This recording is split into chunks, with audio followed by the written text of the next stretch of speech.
కొంత పరిచయం చేసి తర్వాత పెద్ద స్వామి గారు మాట్లాడాల్సిందిగా కోరుచున్నాము. శ్రీరాఘవం దశరథాత్మజమప్రమేయం సీతాపతిం రఘుకులాన్వయరత్నదీపం ఆజానుబాహుం అరవిందదలాయతాఖ్యం రామం నిశాచర వినాశకరం తం నమామి. ఊరి పేరేంటి? ఏటో ఆకుల సీతంపేట. సాధారణంగా ఈ ఊరి పేరు తెలియకుండా వచ్చింది కదా, మాకు తెలుసు. కార్యక్రమం చెప్పడానికి వచ్చేటప్పుడు నేను అడిగాను, ఏంటి ఆకుల సీతంపేట అంటే అర్థం ఏంటంటే, బాబు మా పూర్వీకులందరూ కూడా ఆ కొండకెళ్ళి ఇస్తర ఆకుల్ని మేము తెచ్చుకొని వాటిని కుట్టుకొని జీవనోపాధి బతికేటువంటి పరిస్థితి మాది. మరి అందులో ఆకుల సీతంపేట అని పెట్టారు కావచ్చు, కానీ అందులో ఇంకా మూలాంతం ఒకటి ఉంది. అది రెండో ఆకు కలుపుతున్నారు, ఆకుల సీతంపేట. కానీ ఆ రెండో ఆకు మొదట చేస్తే ఏమవుతుంది? అకుల సీతంపేట. ఏమవుతుంది చెప్పాలా? అకుల సీతంపేట. లలిత సహస్రనామంలో అమ్మవారికి అకులాయ నమః అని ఒక పేరు ఉంటుంది. అంటే అకుల అనే పదానికి అర్థం ఏంటంటే కులానికి రహితమైనటువంటిది, జ్ఞానానికి నిలువెత్తు నిదర్శనం అని అర్థం అనమాట.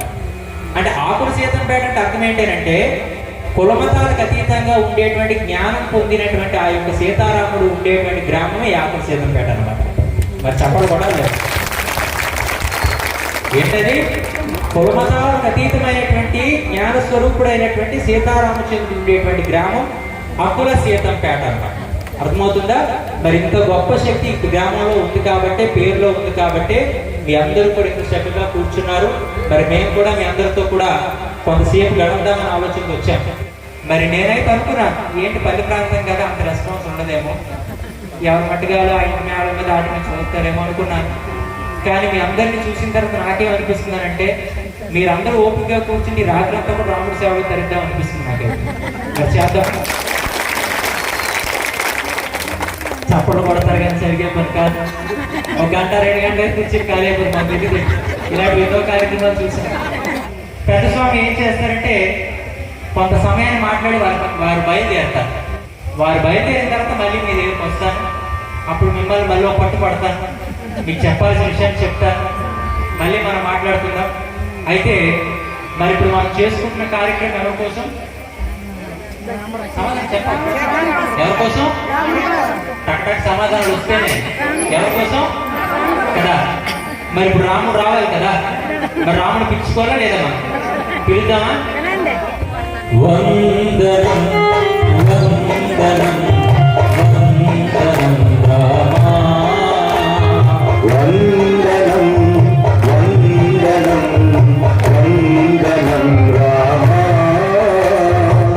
అందరూ నీ సేవలనే చేస్తున్నాము రామా, అందరం నీ సేవలనే చేస్తున్నాము రామా,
సత్యమే నీవు శ్రీరామ సత్యమే నీవు శ్రీరామ సత్యమే నీవు శ్రీరామ సత్యమే నీవు శ్రీరామ సమతానందాయతి రామ సమతానందాయతి రామ సత్యమే నీవు శ్రీరామ సత్యమే నీవు శ్రీరామ సమతానందాయతి రామ సమతానందాయతి రామ సర్వానందకు శ్రీరామ సర్వానందకు శ్రీరామ సర్వానందకు శ్రీరామ సర్వానందకు శ్రీరామ శరణం చరణం నారాయణ శరణం శరణం నారాయణ మరి ఏమనాలా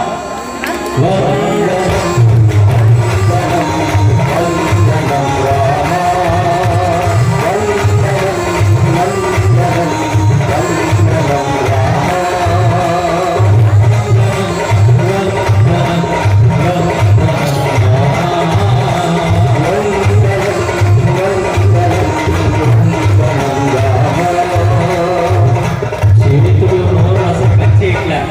ఎంతమంది ఉన్నారు కానీ ఎవరికి చేతులు నోరు పనిచేయట్లేదు దీన్ని బట్టి చక్కగా ఆ మాత్రం ముక్కలు కూడా అనలేకపోతున్నారంటే మరి దేనికో ఆ శరీరం చక్కగా రెండు చేతులు పైకెత్తి గట్టిగా పిలిస్తే ఇప్పుడు ఇక్కడి నుంచి ఆ అమ్మ దగ్గర ఎవరు ఉన్నారనుకోండి ఇప్పుడు వాళ్ళు పిలాలంటే ఏ అమ్మ అంటే పలుకుతుందా ఏ అమ్మ అంటే పలుకు ఇప్పుడు రాముడు ఎక్కడ ఉంటాడు వైకుంఠంలోని మరి భద్రాచలంలోని రామతీర్థంలోని మరి ఉంటాడు మరి అక్కడ మరి రావాలంటే మరి ఖాళీగా కూర్చొని నేను పాడితే మామూలు మాత్రం పాడి సరిపోతాను మరి మీరు అందరూ పిలిస్తే కదా రాముడు పలకాలి మరి రావాలా లేదా మీ అందరిపైన కరుణ చూపించాలా లేదా మీ జీవితంలో కష్టనష్టాలను తొలగించాలా లేదా మరి మీకు కావాలనుకున్న వాళ్ళైతే కర్మలన్నీ తొలగించుకోవాలనుకున్న వాళ్ళైతే రాముడు పిలుచుకోండి ఎవరైతే రాముడు పిలుస్తారో ఖచ్చితంగా రాముడు యొక్క దృష్టి మీ మీద పడుతుంది మీరు అందరూ బాగుంటారు లేదు బాబు ఏదో టైం పాస్కి వచ్చాము ఏదో అనుకున్నాం ఏదో అయిపోయింది మరి చెప్పాము కాబట్టి మరి ఏదో మీరు ఏదో కొద్ది దూరం తెలిపోతాం అనుకున్నది మాకు సంబంధం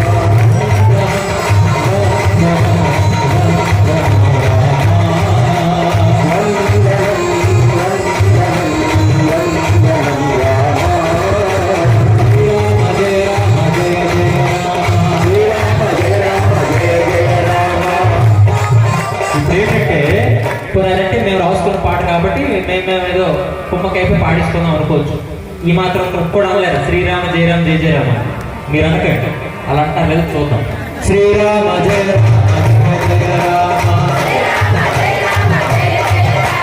శ్రీరామ జయ రామ జయ జయ శ్రీరామ జయ రామ జయ జయ రామ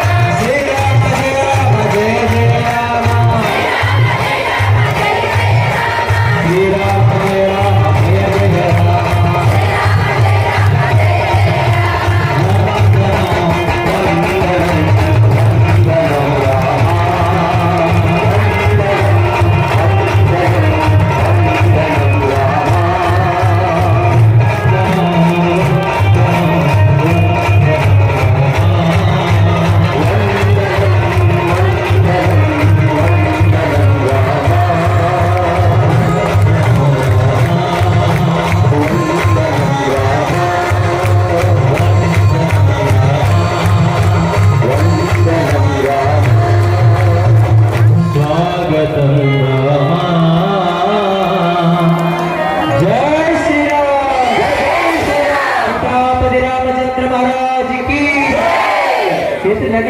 ఒక పాట అయిపోయింది బ్యాటింగ్ జై శ్రీరామ్ జై బోలో సత్యనారాయణ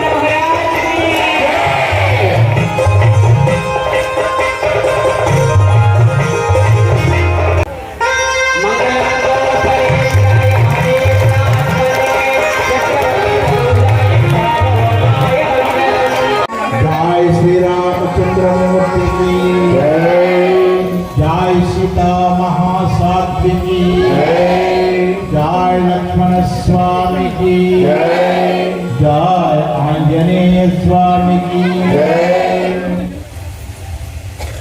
అయితే మా స్వామి చెప్పినట్టు ఆకుల సీతంపేట అంటే ఆకులంటే చిన్నవి కాదు. ప్రప్రదంగా సీతమ్మ వారు, శ్రీరామచంద్రమూర్తి, లక్ష్మణస్వామి అరణ్యాలకు వెళ్ళవలసిన అవసరం వచ్చినప్పుడు వెళ్ళేటప్పుడు ఈ ఆకులనేవి ప్రప్రదంగా ఎవరు వాడారంటే మా సీతమ్మ తల్లే వాడింది.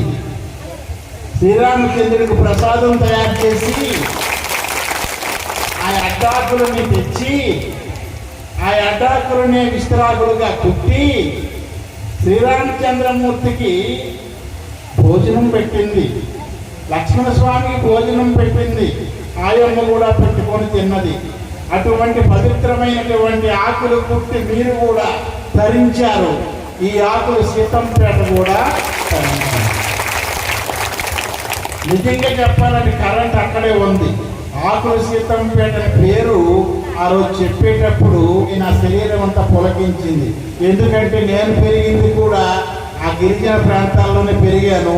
అడ్డాకులు నేను కూడా తెంపుకున్నాను. అర్థమైందా? అటువంటి అడ్డాకుల్లో అన్నం పెట్టింది ప్రప్రదంగా రామచంద్రయ్యకి.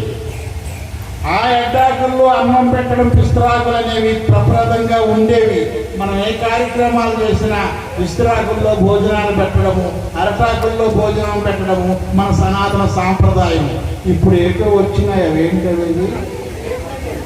అట్ల ప్లాస్టిక్ బ్రొక్కులు.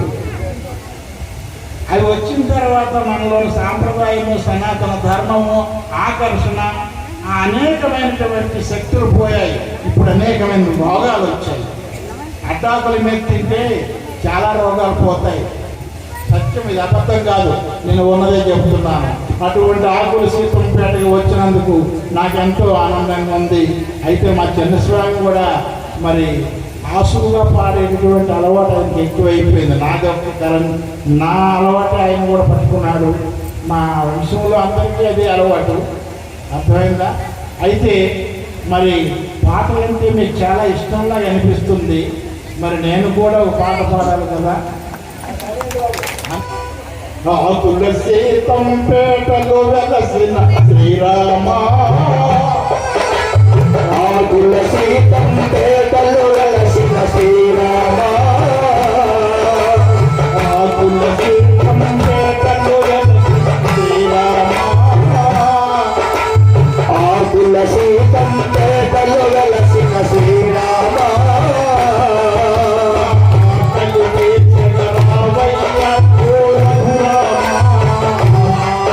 మా ఆకలి తీర్చగరావయ్యా ఓ రఘురామ,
సీతమ్మ వారి వలనే అటువంటి గొప్ప పేరుని మీ ఊరికి పెట్టుకో, మీరు ధనులై. ఆకుల సీతమ్మ ఆకుల సీతమ్మ పేటలు వెలసిన శ్రీరామ.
రాముడు పాట మీకు నచ్చిందా? ఈ ఊరి మీద పాటే. శ్రీరామ్ జయ రామ్ జయ జయ రామ్. ఈ మంత్రం ఎందుకు చెప్తున్నానంటే, సీతమ్మ వారిని వెతకడానికి ఆంజనేయ స్వామి వారు బయలుదేరారు. ఆయన వెనకాల చాలా మంది వానరు శాన బయలుదేరింది. ఆ రకంగా చాలా బాధలు పడుతూ చివరికి మహేంద్ర పర్వతాన్ని చేరుకున్నారు. మహేంద్ర పర్వతాన్ని చేరుకునేటప్పుడు పర్వతం మీద ఎక్కినాడు ఆంజనేయ స్వామి. తర్వాత వీళ్ళందరూ ఎక్కారు, ఎవరు వానరులంతా కూడా. ఎక్కిన తర్వాత ఆంజనేయ ఏమన్నాడు తెలుసా? నేను అమ్మవారిని చూడడానికి వెళ్తున్నాను, అమ్మవారిని చూడడానికి వెళ్తున్నాను కనుక మీకు నాకు ఉభయత్ర శ్రేయస్సు ఉండాలంటే ఒక మంత్రం నేను చెబుతాను, అది రామ మంత్రం. ఆ మంత్రం మీరని నేను అంటే నేను ఈ 100 యోజనాలు లాంటివి ఏం కాకుండా వెళ్తాను. నేను వెళ్ళి వచ్చినంత వరకు మీరు ఈ మంత్రం చెబితే నాకు అక్కడే కష్టము నష్టము లేకుండా హాయిగా నేను తిరిగి మీ దగ్గరకు వచ్చేస్తాను. కనుక ఈ మంత్రం చెప్పండి, మరచిపోకండి. ఏ కష్టం వచ్చినా, ఏ నష్టం వచ్చినా, ఏ బాధ వచ్చినా ఈ మంత్రం మాత్రం చెప్పండి అని మనం చివరిలో అన్నామే. ఏమన్నాం? శ్రీరామ్ జయ రామ్ జయ జయ రామ్, శ్రీరామ్ జయ రామ్ జయ జయ రామ్, శ్రీరామ్ జయ రామ్ జయ జయ రామ్, శ్రీరామ్ జయ రామ్ జయ జయ రామ్. ఈ శ్రీరామ్ జయ రామ్ మంత్రం గురించి చెప్తాను. ఇది ఎక్కడ పుట్టింది? మహేంద్ర పర్వతం మీద ఆంజనేయ స్వామి వారు స్వయాన తన నోటితోటి ఈ మంత్రాన్ని సృష్టించారు. ఈ మంత్రం ఎన్ని అక్షరాలు? ఎవరైనా లెక్క చెప్తారా? శ్రీరామ్ జై రామ్ జై జై రామ్. ఎన్ని అక్షరాలు అయ్యాయి? 3. 4. ఎన్నే? ఇప్పుడు కరెక్ట్గా వచ్చారు ట్రైన్లో. తర్వాత జయ జయ రామ్. అదేండి 6 3 ఎన్ని? ఏమ్మా? త్రయోదశాక్షరం. త్రయ అంటే 3, దశ అంటే 10. త్రయోదశాక్షరి మంత్రాన్ని ఆడే ఆ భవిష్యత్ బ్రహ్మ ఎంత ఆలోచించాడో మన కోసమే మంత్రాన్ని సృష్టించాడు. ఎందుకు 13 అక్షరాలు పెట్టాడు తెలుసా? మనలో కూడా 13 లక్షణాలు ఉన్నాయి. అవి మామూలు కావు. ఊర్లు తెగొట్టేస్తాయి, రాష్ట్రాలు మార్చేస్తాయి, పార్టీలు ఎగరగొట్టేస్తాయి. ఏంటవి? కామ, క్రోధ, లోభ, మోహ, మద, మత్సరం. ఎన్ని గుణాలు? 6. ఏమండి? మళ్ళీ 7 ఉన్నాయి కదా. ఈర్ష్య, ద్వేషం, అసూయ, రాగం, దర్పం, దంభం, అహంకారం. ఎన్నయ్యాయి? 7. రాగద్వేషాలు 7 వ్యసనాలు అయితే కామక్రోధాలు 6 గుణాలు. ఈ కామక్రోధాలు రాగద్వేషాలు లేకుండా భవిష్యత్తులో ముందు కాలంలో నా ప్రజలంతా సుఖంగా ఉండాలి, నా రామమంత్రంతో ఆనందాన్ని పొందాలని ఆనాడే ఎప్పుడు 17,56,000 సంవత్సరాల క్రితం ఆ మహేంద్ర పర్వతం మీద ఈ మంత్రాన్ని మనకి ఇచ్చినాడు. ఎవరు? ఆంజనేయ స్వామి. ఏమండి? ఆ ఆంజనేయ స్వామి ఇచ్చిన మంత్రాన్ని కాలక్రమేణా మహాత్ములందరూ కూడా దాన్ని ప్రచారం చేసుకొచ్చి ఎంతవరకు మనకు వచ్చింది. కనుకనే ఈ మంత్రం ఎవరు మర్చిపోకండి. ఇది మీకు అందరికి వచ్చింది కదా. ఏమండి? శ్రీరామ్ జయ రామ్ జయ జయ రామ్, శ్రీరామ్ జయ రామ్ జయ జయ రామ్, శ్రీరామ్ జయ రామ్ జయ జయ రామ్, శ్రీరామ్ జయ రామ్ జయ జయ రామ్. మందిరంలో ప్రవేశించేటప్పుడే, ఆ మొదటి మీద పెట్టేటప్పుడే మీరు మంత్రం మొదలెట్టాలి. శ్రీరామ్ జయ రామ్ జయ జయ రామ్, శ్రీరామ్ జయ రామ్ జయ జయ రామ్. అలాగ అనుకుంటూ వెళ్తే ఆ పక్కనే ఎత్ర ఎత్ర రఘునాథ కీర్తనం తత్ర తత్ర కృతమస్తకాంజలిం భాస్మవారి పరిపూర్ణలోచనం మారుతి నమత రాక్షసాంతకం. ఆంజనేయుడు పొంగిపోతాడు. నా మంత్రం మర్చిపోకుండా మా సీతంపేట భక్తులు చాలా చక్కగా అంటున్నారు అని ఆయన కనిపించినటువంటి కరుణని పైన కురిపిస్తాడు. ఇది సత్యం. ఎందుకంటే నేను ఎప్పటికీ 67 దాటి 68లోకి వస్తున్నాను. నాకు 13 సంవత్సరాల దగ్గర నుంచి కూడా ఆంజనేయ స్వాముల వారి ఆశీర్వాదం ఉంది. ఆయన ఎప్పుడు కనిపించడం అన్నీ కూడా జరుగుతూనే ఉన్నాయి. అది ఎప్పుడు మా తాతగారి అనుగ్రహం. కనుక నా నోటితోటి మాట మీరు చెబుతున్నానంటే మీకు స్వయాన ఆంజనేయ స్వామి చెప్పినట్టే. మరి అందులో మా చిన్నాంజనేయుడు మా పక్కనే ఉన్నాడు. ఆయన కోసమే 27 అడుగుల ఆంజనేయ స్వామిని కట్టాం మా పీఠంలో. ఆ కట్టిన కాడి నుంచి మేమెవరం కనిపించలేదు. అతనికి ఉపన్యాసానికి వస్తే మేము ఎవరూ కనిపించాం. మేమే కాదు, ఆ పెద్ద స్వాములందరినీ సూపర్గా చుట్ట పెట్టేసి పక్కన పెట్టేసుకుంటాడు. ఎవరిని కాదని చేయడు. ఈరోజు నాకు భయమే. ఎందుకు స్టేజ్ మీద మాట్లాడుతున్నాను, ఏం మాట్లాడతారు, ఏం బాగుంది క్రియేట్ చేస్తారు అని అర్థమైందా? కనుక మీ అందరికీ కూడా చెప్తుంది ఏమిటంటే ఈ 13 అక్షరాల మంత్రం మీరు గుర్తుంచుకోవాలమ్మా. 6 గుణాలు మనకున్నాయి. ఏది? కామక్రోధాలు. అలాగే 7 లక్షణాలు ఉన్నాయి, అంటే వ్యసనాలు, రాగద్వేషాలు. ఈ 13 వ్యసనాలతో కూడా 13 మహానుభావులు చచ్చిపోయారు. మరి మన 13 మనలోనే ఉన్నాయి. మన సంగతి చెప్పండి. ఏమ్మా చిత్తంపేట భక్తులకు అడుగుతున్నాను. గుణం చచ్చిపోయాడు, మధుకైపుడు చచ్చిపోయారు అహంకారంతో, హిరణ్యకశ్యపుడు ద్వేషంతో చచ్చిపోయారు, రాగంతో రావణాసుడు చచ్చిపోయాడు, క్రోధంతో దుర్యోధనుడు చచ్చిపోయాడు. ఇలా గొప్ప వాళ్ళందరూ కూడా ఒక గుణంతో చేస్తే 13 గుణాలు మనలో ఉన్నాయి. మన సంగతి ఏమిటి? మనం ఎలా బతుకున్నామంటే ఆ రాముడు కరుణ. అర్థమైందా? జై శ్రీరామ్, జై జై శ్రీరామ్, జై శ్రీరామ్, జై జై శ్రీరామ్, జై శ్రీరామ్, జై జై శ్రీరామ్. నీకెందుకు ఆ రామ మంత్రము పాట పాడానంటే రామాయణం మొత్తం అంతా చెప్పాలి అంటే మనకు అయ్యే పని కాదు. చాలా రోజులు మీ సీతంపేటలో ఉండాల. కనుక ఏమిటంటే పాటని మీరు గుర్తుంచుకోండి. ఆకుల సీతంపేటలో వెలసిన శ్రీరామ మా ఆకలి తీర్చగరావయ్యా రఘురామ. ఆ ఒక్క పాదం మీకు వస్తే చాలు, మీ ఆకలి తీరిపోద్ది. ఉదయం లేచి మీకు ఏదో పని దొరుకుతుంది. ఇందులో నేను అసత్యం ఆడలేదన్నమా, ఉన్న మాటే చెబుతా ఉన్నాను. అర్థమైందా? మరి రామాయణం అంతా కూడా నేను 4 పాదాలతో చెప్పేశాను ఒక దగ్గర. పుట్టెను దశరథునంతను, పట్టెను శివ బిందును రచి పడతిగా సీతను, కట్టెను కడలికి గట్టును, కొట్టెను రావణుని తలలు కోదండపతి. మా కోదండ రామయ్య రావణాసుడు తలకాయలు కొట్టేశాడు. ఎలాగా? పుట్టడము దశరథ ఇంటిలో,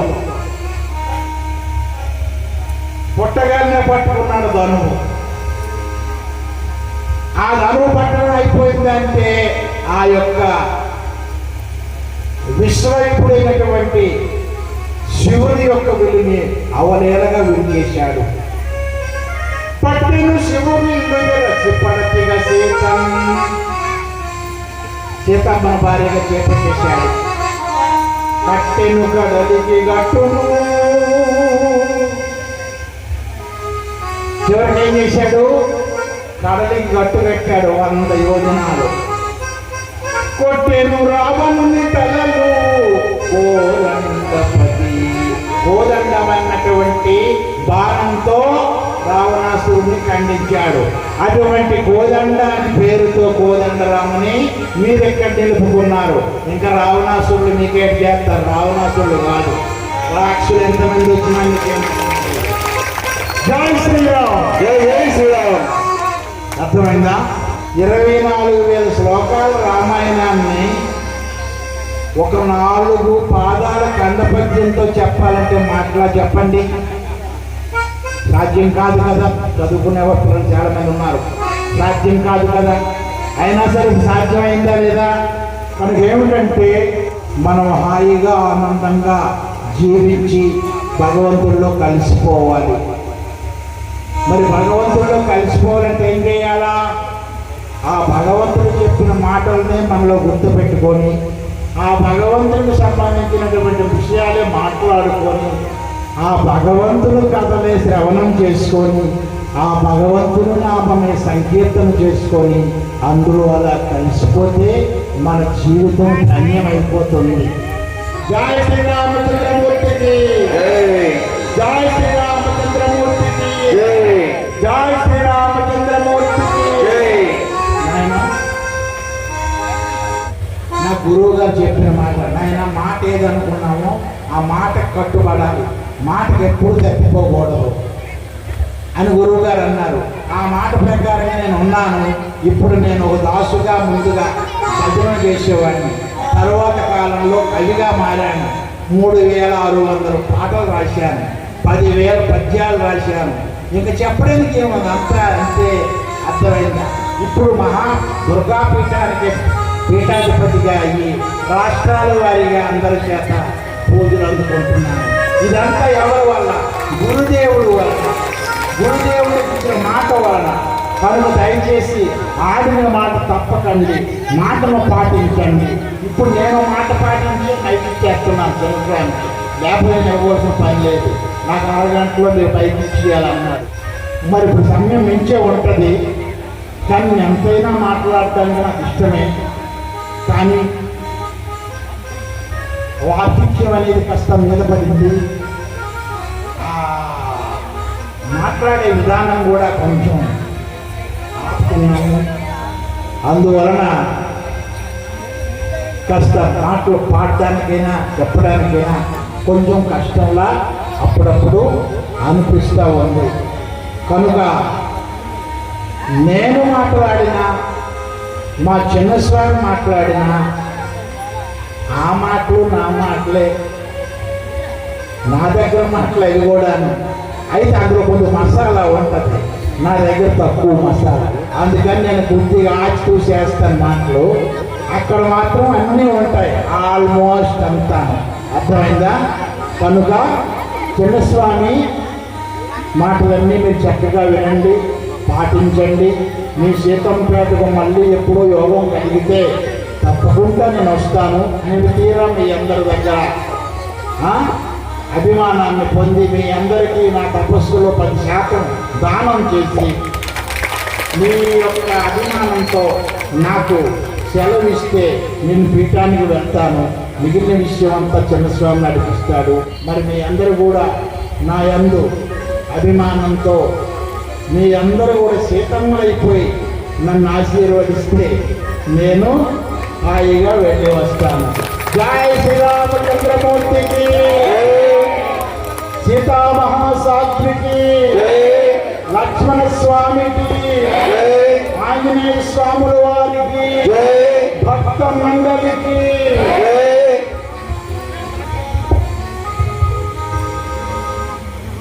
ఆకుల సీతంపేట పట్ట పట్టిపోయిందని చెప్పాలి. ఎందుకంటే సాధారణంగా నాకైతే అనిపించింది, ఏం తీసుకెళ్తాంలే, ఏమి నన్ను కాయించుకోవడమే జనానికి కష్టమైపోతున్న పరిస్థితులు ఆయన ఎందుకు అనుకున్నాను.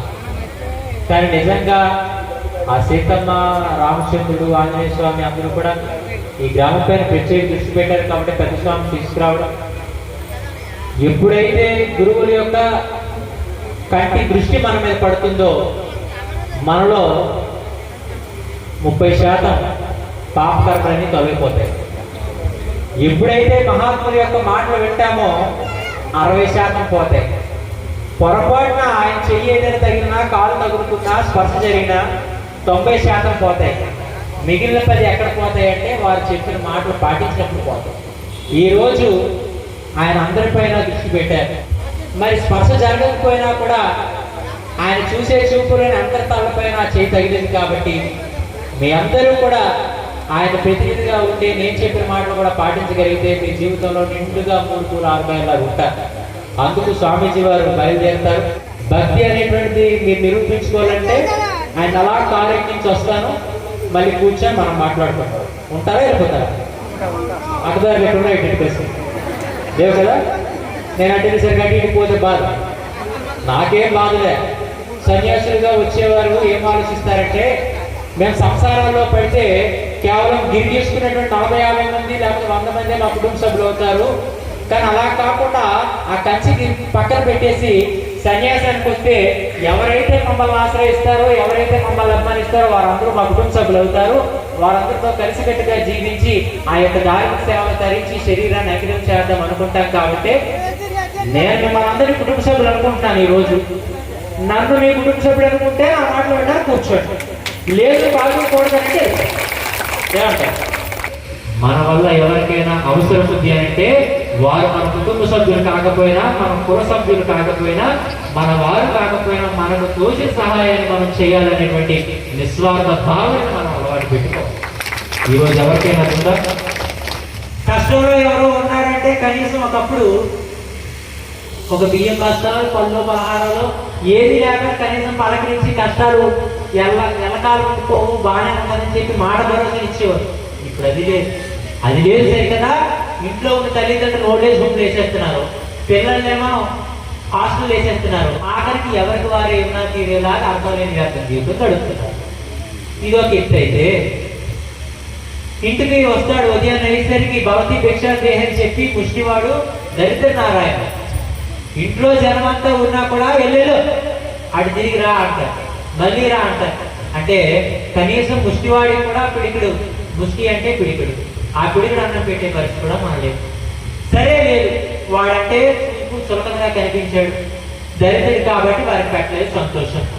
కానీ ఈ జన్మనిచ్చిన భగవంతుడికి ఆ గుడిలోకి వెళ్తాం, రూపాయి పంతులు గారి పల్లెం, 5 రూపాయలు ఆ 10 రూపాయలు ఉండేలో. ఎప్పుడో కార్యక్రమాలు ఇలాంటివి చేసినప్పుడు విరాళాలు ఇస్తారు కదా. విరాళాలు ఇచ్చినప్పుడు పల్లె ప్రాంతాల్లో అలవాటు ఉంటారు, మైకులో చెప్తారు, పలానా అయ్యవారు పలానా అమ్మగారు 11 రూపాయలు ఇచ్చారు. మరి వీళ్ళందరికీ ఆ కుటుంబం వేళ్ళ ఆ రాముడు నిండుగా ఆశీస్సు నుంచి అష్టైశ్వర్య భోగభాగ్యాలు ప్రసాదించుగాక. ఇచ్చిన 3 పాదముకి అష్టైశ్వర్యాలు భోగభాగ్యాలు. ఎంత స్వార్థంగా ఆలోచిస్తున్నాం చూడండి, అవునా? అరే నీకు అడగకుండా భగవంతుడు జన్మనిచ్చాడు, అడగకుండా అన్ని అవసరాలు తీరుస్తున్నాడు. నువ్వు పుట్టిన దగ్గర నుంచి కూడా ఈ భూమిని, ఆకాశాన్ని, అగ్నిని, వాయువుని ఏవి పంచభూతాలు సృష్టించుకొని రాలేదు. మరి ఇవన్నీ కూడా రూపాయి అది తీసుకోకుండా భగవంతుడు నీకు సమకూర్చి ఎంత ఆనందాన్ని ఇస్తున్నాడంటే భగవంతుడికి అదే ఇస్తాం. ఇచ్చి మళ్ళీ చెప్పించుకుంటావా? భగవంతుడు కూడా కాదు. 100 రూపాయలు ఇచ్చారు, 1000 రూపాయలు ఇచ్చారు, 1,00,000 రూపాయలు ఇచ్చారు, చెప్పుకోవడం తగ్గించు.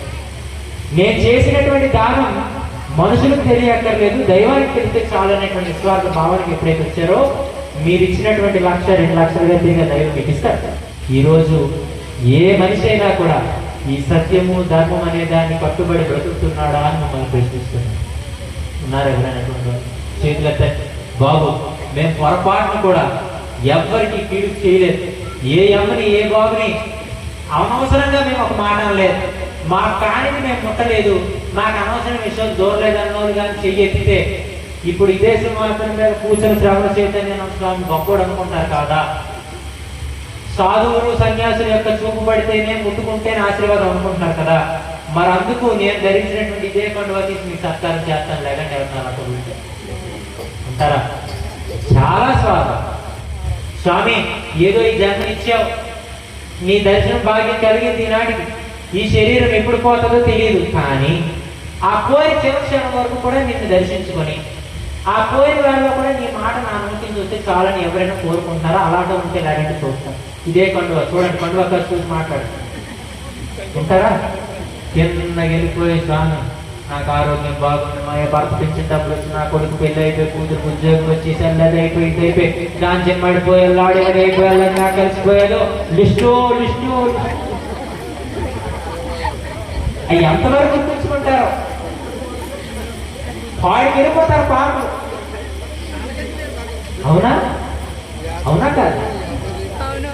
ఎంత అరే ఒక్క మాట చెప్తాను, నేను కూడా అనుకుంటుంటాను ఒక సందర్భంలో. అరే శ్రవణ చైతన్యానంద అనబడే వ్యక్తి ఈ శరీరాన్ని దాల్చున్నాడు కదా, ఈ వ్యక్తి ఎక్కడికి వెళ్ళినా కూడా ప్రజలు భక్తులు బ్రహ్మ నీరాజనాలు పడుతున్నారు కదా, అఖండమైన అభిమానం చూపిస్తున్నారు కదా, ఇదంతా ఏంటి ఒకటి నేనే చేసేస్తున్నానని నన్ను పడుకున్న సందర్భం అనుకుంటాను. కానీ అప్పుడు అనిపిస్తుంటారు, ఇది ఆలోచించిన తర్వాత కొంతసేపు నాకు నిద్ర వస్తుంది. నేను పడుకుని పోయిన తర్వాత, నేను పడుకుని పోయినా నేను విశ్రాంతి పొందుతున్నా, నాకుంటే నిమిషానికి 72 సార్లు కొట్టుకోవడానికి గల కారణం ఎవరో? నేను విశ్రాంతి పొందుతున్న అవిశ్రాంతంగా నా లోపలికి నా కోసం నిరంతరం నిరీక్షణ చేస్తూ పనిచేస్తున్న వారెవరో? ఆ వ్యక్తి నాతో మాట్లాడిస్తున్నాడు, నాతో ఈ ధార్మికమైన ప్రచారం చేస్తున్నాడు. ఆ శక్తియే భగవంతుడు. ఆ భగవంతుడు నేను ఎప్పుడు కూడా కట్టుబడి ఉంటాను, కృతజ్ఞుడై ఉంటాను అనుకుంటాను. కాబట్టి ఈ రోజు మాట్లాడుతున్నాను. ఇప్పుడు మనం కూడా ఏమనుకోవాలా? నాకన్నా ముందు అవసరం ఏంటో భగవంతుడు తెలుసుకుంటున్నాడు, కాబట్టి నేనేమి అడగక్కర్లేదు అనేటువంటి ఆలోచనకి భక్తుడు ఎప్పుడైతే వస్తాడో అటువంటి వాడు మాత్రమే కష్టం లేకుండా ఉంటాడు. ఎందుకనంటే ఎప్పుడైతే నువ్వు గుడిలోకి వెళ్ళి కోరికలు కోరావో, ఎప్పుడైతే గుడిలోకి వెళ్ళి నువ్వు దైవాన్ని ప్రార్థన చేసావో, అవి పొరపాటు నేను తీరకపోతే అప్పుడు నీకేమొస్తుంది? దుఃఖమే వస్తుంది. అవునా? ఏంటి నేను ఇంతకాలంగా భగవంతుని సేవిస్తున్నా, నా కోరికలు తీరట్లేదని చెప్పి నీకు బాధ కలుగుతాయి. ఆ బాధల్లో నువ్వు పని మీద శ్రద్ధను తగ్గిస్తావు. పని మీద శ్రద్ధ తగ్గించినప్పుడు ఆదాయం తగ్గిపోద్ది. ఆదాయం తగ్గినప్పుడు అప్పులు వస్తాయి. అప్పుడు వచ్చినప్పుడు కట్టడానికి తలపట్టుకుంటావు. ఆ తలపట్టుకున్న నాడు నా బాధ పడాలి. ఆడవాళ్ళు సీరియల్ దగ్గర కూర్చుంటారు, మగవాళ్ళు సీసాలుగా చెడిపోతారు, చిన్నపిల్లలు సెల్ ఫోన్లు ఇచ్చేస్తారు, ఆఖరికి ఎదుటి చేతులు ఇచ్చుకొని బ్రతుకుతారు. ఈ రోజు మనిషి అనేటువంటి వాడు భూమి మీదకి ఎందుకు వచ్చాడో మర్చిపోయాడు. కాబట్టి రాముడు అనేటువంటి వాడు ఆ యొక్క విషయాన్ని తెలియజెప్పడానికి తనకేం అవసరం లేదు. అడుగులు పాలవ్వాల్సిన పని, ఆ రావణాసుడు తన తగ్గొట్టాల్సిన పని లేదు. కానీ అది లేకపోయినా మనందరి కోసం మానవ జన్మెత్తి నానా బాధలు పడి ఆయన అన్ని కష్టాలు పడ్డాడు. కాబట్టి ఈ రోజు ఎందుకు సుఖంగా ఉన్నాడు ఎందుకో తెలుసా? ఆ రోజు ఆ దశకంఠుడు రావణాసురుడు వరగర్వంలో దేవతల్ని, ఋషుల్ని, తపస్సులను కూడా ఇబ్బంది పెట్టాడు. వాళ్ళు కూడా తాళలేక ఆ శివుడి దగ్గరికి వెళ్తే శివుడు కూడా నేనే రావణాసుడు నా భక్తులే కాబట్టి నేనే అతనికి వరాలు ఇచ్చాను, నేను కూడా ఏం చేయలేనని విష్ణుమూర్తి దగ్గరికి వెళ్తే విష్ణుమూర్తి ప్రశాంతంగా కూర్చొని, ఓ శివ, రావణాసుడు నేను అడిగేటప్పుడు దేవతలు, యక్షులు, కిన్నెర, కింపురుష, రకరకాల సిద్ధులు, సాధులు, మరి అలాగే ఈ చెట్టు తేమ, మరి అలాగే చిన్న చీమ నుంచి పెద్ద ప్రాణి అయినటువంటి ఏనుగు వరకు నాకు మరణం ఉండకూడదని కోరుకున్నాడు. కానీ మానవుడు తక్కువ అంచనేసాడు. ఇది మనిషి కాబట్టి నన్ను ఏం చేస్తాడు అనుకోవడం మానేసి మనిషితో నాకు మరణం సంభవించకూడదని కోరిక మర్చిపోయాడు. అందుకు నేను మనిషిగా జన్మనిస్తాను, అతడి పని నేను పడతానని చెప్పి మా విష్ణుమూర్తి రాముడు అవతారాన్ని ఎత్తి సీతమ్మని పెళ్ళాడి సీతమ్మ లక్ష్మిగా వచ్చి వారన్ని బాధపడి ఏదో కారణం ఉంటారు కాబట్టి ఆ యొక్క రావణాసుడికి బందీగా సీతమ్మ మీద వెళ్ళి భీకరమైన యుద్ధాన్ని చేసి ఆ 10 తరాలుగా రావణాసుడిని ఆ రోజు మట్టు పెట్టాడు రాముడు. కాబట్టి ఈ రోజుకి మనందరం ప్రశాంతంగా ఉన్నాం. అందుకు రాముడిని మనం ఎప్పుడూ వేడుకోవాలి. రాముడిని ఆదర్శ పురుషుడు అంటారు, రాముడిని ధర్మపరాయణుడు అంటారు, రాముడిని సత్యవాక్ పరిపాలకుడు అంటారు. అందుకు అటువంటి రాముడిని మనం ఆశ్రయిస్తే ఒక అయస్కాంతం పక్కన ఇసుకరేణువులు కొన్ని రోజులు వేసిస్తే ఆ ఇసుకరేణువులు కూడా అయస్కాంతం గుణాలు వస్తాయి. మీరు గమనించారు లేదు? ఎప్పుడు చూసారా? ఎప్పుడైనా అయస్కాంతం ఉంటారు కదా, అయస్కాంతం పక్కన కొన్ని ఇసుకరేణువులు వేస్తే ఒక 2-3 రోజులు పోయిన తర్వాత 4-5 రోజులు పోయిన తర్వాత ఇసుక కూడా అయస్కాంతం లక్షణాలు వస్తాయి. అలాగే ఎవరైతే భగవంతుడికి దగ్గరగా ఉంటారో ఆ భగవంతుడి యొక్క ఆలోచనలు మనలో కూడా సంక్రమిస్తే, మనలో కూడా వస్తే మనం కూడా వీలైనంత వరకు ఎదుటి వారి దగ్గర మంచి వారిగా గుర్తింపు వస్తాం. అందుకు దైవాన్ని మనం ఆశ్రయించవలసిన అవసరం అందరికీ. అందుకు వీలైనంత వరకు ఇకపై నుంచి కూడా సీతంపేటకి పెద్ద స్వామి వచ్చారు, చిన్న స్వామి వచ్చారంటే ఖచ్చితంగా వాళ్ళ మాటలు పాటించాల్సిన పరిస్థితి మీకు ఉందా లేదు? మరి అందుకు నేనేం చెప్తున్నానంటే, ఈ రోజు ఎలాగైతే భక్తి విశ్వాసాలతో వచ్చి మా మాటలు విన్నారో రేపటి నుంచి ఇవే మాటలు గుర్తు పెట్టుకొని ఉదయాన్నే లేచిన స్నానం చేసిన ఇంట్లో దేవుడికి దండం పెట్టుకొని దీపం పెట్టుకొని సరాసరి గుళ్ళో ఉన్న శివాలయమో అమ్మవారాలయమో రామాలయమో ఉంటే ఖచ్చితంగా భార్యాభర్తలు పిల్లలందరూ ఒకసారి వెళ్ళి దర్శనం చేసుకొని మీ పనుల్లో మీరు పడండి. మీరు వెళ్ళే దారిలో కానీ ఆటంకాలు ఉంటే, మీరు వెళ్ళే దారిలో కానీ ప్రతిబంధకాలు ఉంటే, మీకు ఏదైనా ఆపదకు ఎదురైతే ఖచ్చితంగా ఆనాడు ఎలాగైతే రాముడు మన బాధని పక్కన పెట్టడానికి మన బాధను తన బాధగా భరించాడో ఈ రోజు కూడా తనపైన విశ్వాసం ఉంటే రేపు రాబోయే భవిష్యత్తులో బాధ కూడా తనే భరిస్తాడు. మీరందరూ మనమందరూ కూడా సుఖంగా ఉంటాం. మీ బయట లోపల కూడా భగవంతుడిని ఏ రోజైతే సావైనా రేవైనా కూడా ఎన్ని కష్టాలు ఎన్ని నష్టాలు నాకు ఎదురైనా కూడా నా యొక్క దైవాన్ని, నా యొక్క దేశాన్ని, నా యొక్క ధర్మాన్ని నేను దాటబోను. ఖచ్చితంగా నా ప్రాణం పోయే చివరి క్షణం వరకు కూడా ఏ దేశంలో అయితే పుట్టానో, ఏ ధర్మంలో అయితే పుట్టానో, ఏ దైవం వారసుడిగా ఉన్నానో ఆ దైవాన్ని నా యొక్క రూపంలో, నా యొక్క మనసులో నేను స్థిరంగా ప్రతిష్ఠ చేసుకుంటానంటే ఏ మనిషి అయితే అలా ఉన్నాడో అదే మనిషి దైవంగా నిలిచిపోతాడు చరిత్రలో చెప్తున్నాను మనం. ఈరోజు మనిషి అనేటువంటి వాడు పూర్తిగా మానవత్వాన్ని మర్చిపోయి బ్రతుకుతున్నాడు. అవునా? కార్తీక మాసంలో మాత్రం గోవు కావాలి. గోవు వెనక భాగంలో ముట్టిస్తే ఏదో వచ్చేది లక్ష్మీదేవి అని చెప్పి ఊరికి తగ్గ పసుపులు రాసేస్తున్నారు తెగ. అవునా? కార్తీక మాసం దాటిపోయిన తర్వాత ఎక్కడో దారిలో కనిపించిన ఆవు, ఆ గోమాత ఇంటికి వచ్చి అమ్మాయి ఛాయ్ అని చెప్పి తగిలేస్తాయి. కార్తీక మాసంలో ఊరికి ధ్వజస్తంభాలకు తగబడిపోయే పరిస్థితుల్లో దీపాలు వెలిగిస్తాం. నంది కూడా మంట వచ్చేస్తుంది. ఏంట్రా బాబు అనవసరం ఇక్కడ కూర్చున్నట్టున్నాము, తోకలు కాల్చిన దీపాలు వెలిగిస్తాం. మామూలు రోజుల్లో కనీసం గుడి ఎలా ఉందో, దేవుడు ఎలా ఉన్నాడో కూడా నీకు పట్టిపోదు. అంటే నీ భక్తి నిస్వార్థమైన భక్తి కాదు. మీ గ్రామ సర్పంచ్ ఉన్నారనుకోండి, ఆ సర్పంచ్ ఒక పార్టీకి చెందినవాడు అనుకోండి. రేపు పొద్దున్న ఎలక్షన్ అయినప్పుడు ఆ వ్యక్తికి మీరు ఓటు వేయకుండా ఆ వ్యక్తి ఎలాగో గెలిచాడు. మొత్తాన్ని గెలిచిన తర్వాత మీరు ఓటు వేసాడు లేదో తెలుస్తుంది మనోడు. బాబు సర్పంచ్ గారు మా ఇంటి ముందు డ్రైనేజ్ నిలబడిపోయింది, మా ఇంటికి కొలాయిలు లేవు, నాకు అవసరం ఉంది ఉందని తీరుస్తాడు. నీకు ఏమో సాధారణ వాడు భాషలో చెప్తున్నాను, తీరుస్తాడు. ఎందుకు తీర్చడు? అతని పైన నీకు మనసు లేదు, అతని కోసం నువ్వు ఆలోచించలేదు కాబట్టి నిన్ను అతను దృష్టిలో పెట్టుకోలేదు, నీ అవసరం తీర్చలేదు. అరే కేవలం నువ్వు మనిషివే, సర్పంచ్ మనిషే, ఇప్పుడు నాయకులు మనుషులే. అరే కేవలం మనుషులే నీ యొక్క అవసరాన్ని తెలుసుకోలేదు. ఎందుకంటే నువ్వు వారి పట్ల ఆలోచన లేదు కాబట్టి, వారిని దృష్టిలో తగ్గించుకున్నావు కాబట్టి. అరే అఖండమైనటువంటి విశ్వాన్ని, అనంతమైనటువంటి ప్రపంచాన్ని సృష్టించి జగత్ కళ్యాణకర్త అయినటువంటి భగవంతుడిని దృష్టిలో పెట్టుకోకుండా భగవంతుడిని నువ్వు దూరం పెట్టి బతికితే నీకు అవసరం అన్నాడు భగవంతుడు, నీకేమైనా కనిపిస్తాడా? తప్పు ఎవరిలో ఉంది? ఇప్పుడు ఎవరు? ఎవరైతే భగవంతుడి దగ్గరగా ఉంటారో వారికి మాత్రమే భగవంతుడి దగ్గరగా ఉంటాడు. మరి లేనివాడి దగ్గరగా ఉంటాడా అంటే ఉంటాడు, కానీ కొంత సమయం పడుతుంది. ఎంతవరకు? ఆ భగవంతుడి విలువ తెలిసి వచ్చేంతవరకు. అర్థమవుతుందా? అందుకు వీలైనంత వరకు మీరేం చేయాలా? భగవంతుడి దగ్గరగా బ్రతికే పని మీరు పెట్టుకోవాలి. కనీసం ప్రేమ ఆప్యాయతలు ఈరోజు ఉన్నాయా? ఒక సమయంలో ఒక మనిషి మీద ఉండేటువంటి ప్రేమ ఆప్యాయత ఇంకో సందర్భంలో ఉండట్లే. కనీసం నేను పలకరించాలనేటువంటి ఆలోచన కూడా అవతల వరకు రాదు. కనీసం నీకు ఫోన్ చేయాలనేటువంటి ఆలోచన ఉండదు. నీకు ముఖం చూపిద్దామనేటువంటి ఆలోచన కూడా ఇంకా నువ్వు అనుకున్నావు వాళ్ళని నీ వాళ్ళని, కానీ వాళ్ళు అనుకోలేదు నువ్వు వాళ్ళ మనిషి అని.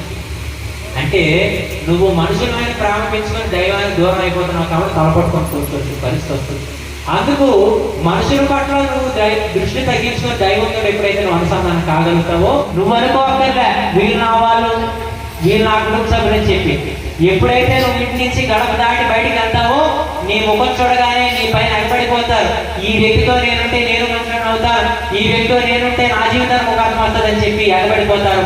అప్పుడు నిజమైన మనిషిగా నువ్వు జీవించినట్టు అనమాట.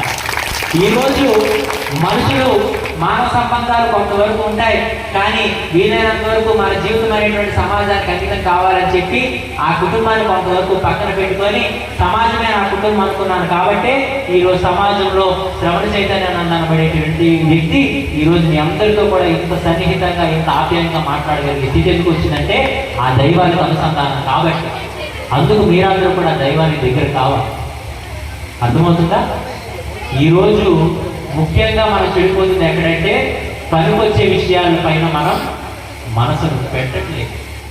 మరి ఇటువంటి సందర్భంలో కొంతమంది దీన్ని ఆశ్రయం చేసుకొని దీన్ని అవకాశంగా మార్చుకొని మీ దేవుళ్ళు కాదు, మీ దేవుడి విగ్రహాలు, మీ దేవుడు సైతాలు, మీ దేవుడు దెయ్యాలు, మీ దేవుళ్ళు నమ్ముకుంటే కష్టాలు పాలైపోతారు అని చెప్పి మన దేవీ దేవతలను కించపరుస్తూ మన యొక్క ధర్మాన్ని దేశాన్ని కూడా హేళన చేస్తూ కొంతమంది ఊర్లోకి వచ్చి మాట్లాడుతున్నారు. ఎవరాలు? గట్టి చెప్పండి, మొహమాట అనేది మీకు వచ్చుకుంటే చెప్పండి ఎవరాలు? అవునా? ఇప్పుడు చెప్పారు కదా అలా మతస్థులంటే.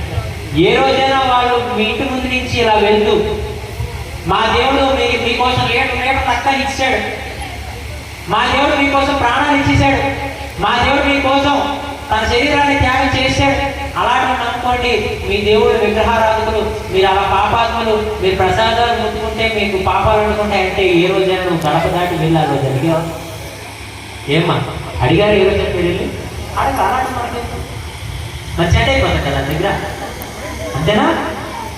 ఇంతకన్నా సిగ్గు చేటుకోవట్లేదు. సరే అడగట్లేదు సరే కదా, వాళ్ళ మాటలకు లోబడిపోయి అవునే వదినా ఎంత వచ్చారు కదా ఉదయము అదేంటంటే మంచి చెడు పాపం పుణ్యం అక్కర్లేదట, ఏడు చేసినా పర్లేదట. అసలు అక్కడికి వారంలో ఒకసారి సరిపోదట. అక్కడ మత ప్రబోధులు ఉంటాడు, ఆ మతగాడి చెవులో చెప్పి మన పాపాలన్నీ కడిగేస్తారట. నేను తిరిగి మన బిర్యానీ కూడా వేస్తారట, తిరిగిపోదాం అని చెప్పి వాళ్ళ మాటకు లోబడిపోయి మానవత్వాన్ని మర్చిపోయి కనీసం కుక్కల కన్నా హీనంగా ఆ మతాల్లోకి వెళ్ళిపోయి వాళ్ళు ఎలాగైతే మీ దేవుడు కాదని చెప్పి చులకనగా హేళనగా దరిద్రంగా దౌర్భాగ్యంగా మాట్లాడుతున్నారో ఆ గుంపులోనే కలిసిపోతున్నారు. ఇది బ్రతుక ఎంత దౌర్భాగ్యం అది. ఈరోజు ప్రపంచ దేశాలన్నిటికీ కూడా అన్నం పెట్టిన దేశం భారతదేశం, ప్రపంచ దేశాలన్నిటికీ కూడా జ్ఞానం నేర్పిన దేశం ఈ భారతదేశం. ఈ దేశాన్ని చూసి అన్ని దేశాల వారు కూడా సాగిలపడి నమస్కారం పెడుతున్నారంటే ఈ దేశం బట్టి సారనంతో మనం అర్థం చేసుకోవాలా లేదా?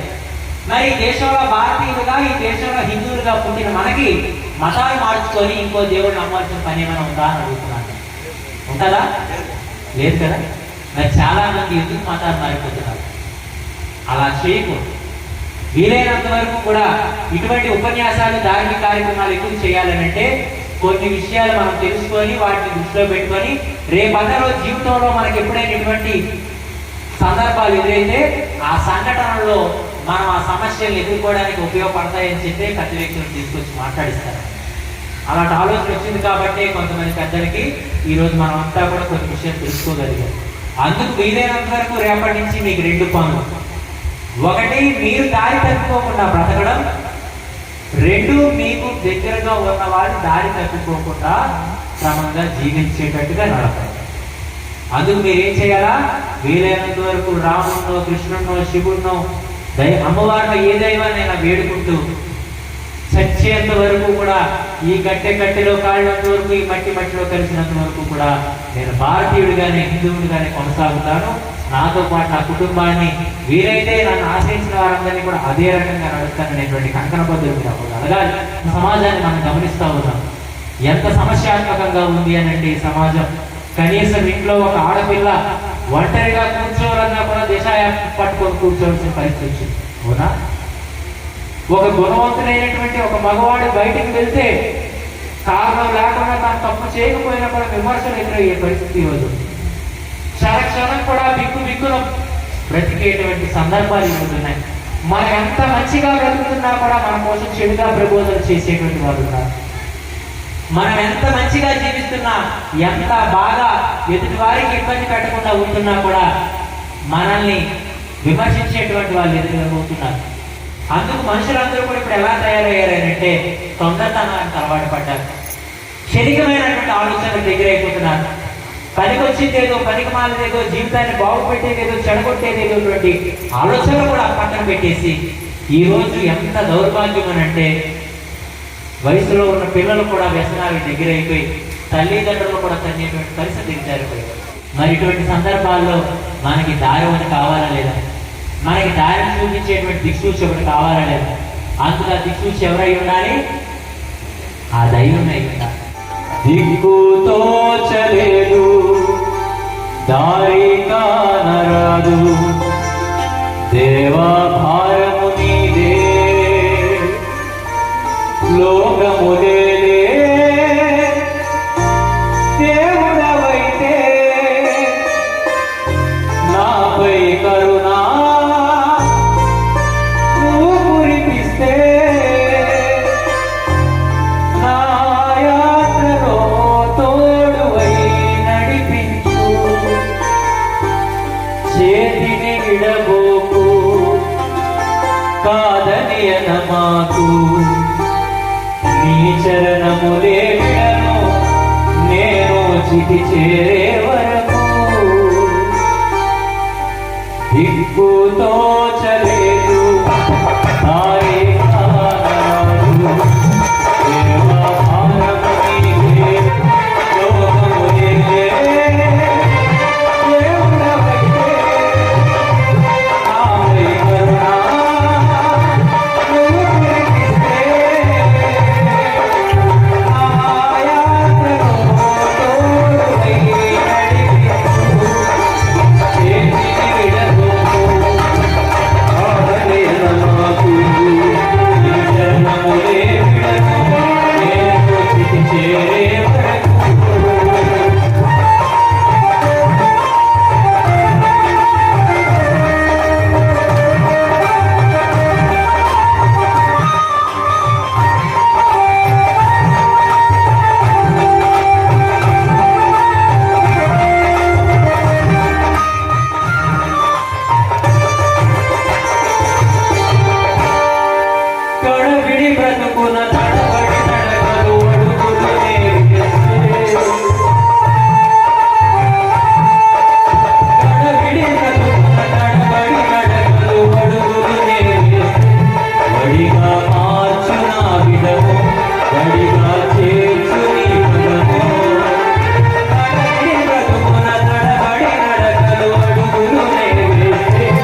దైవ చింతనే మతిగా దైవ రక్షణయే పనిగా తరతమ వేదము ఎరుగని తార్కిక బోధనమే విధిగా దైవ చింతనే మతిగా దైవ రక్షణయే పనిగా చే సమాధానమింద సత్తు శ్రవణానందముగా చే సమాధానమింద సత్తు శ్రవణానందముగా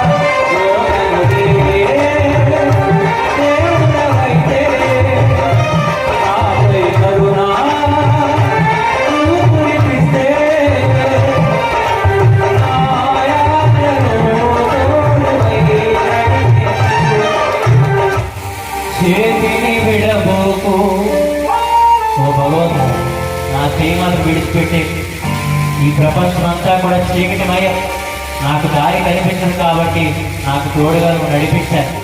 కాదనే మాకు నేను మనిషిని కాబట్టి అప్పుడప్పుడు పొరపాటు చేస్తూ ఉంటాను. అందుకు నా తండ్రి నువ్వు కాబట్టి నేను నీ బిడ్డను కాబట్టి నేను ఏ పొరపాటు చేసినా ఏ తప్పు చేసినా కూడా నీ మనసులో నాకు స్థానాన్ని ఉంచు. నీ చరణములే విడను నేను స్థితి చేరే వరకు. ఇక మీరు అనుకోగలిగితే మీరందరి మనసులో కూడా ఆ భగవంతుడి స్థిరంగా స్థాపితం అవ్వగలిగితే నిజంగా చెప్తున్నాను, ఆకుల సీతంపేటలో ఉన్న ప్రతి ఒక్క వ్యక్తి రాముడే, ప్రతి వ్యక్తి అమ్మ కూడా సీతే, ప్రతి కుటుంబం కూడా ఆ యొక్క రామ కుటుంబంగానే ఎదుటివారి దగ్గర గుర్తింపు పొందుతుంది. ఇది సాధ్యం సాధ్యం సాధ్యం అని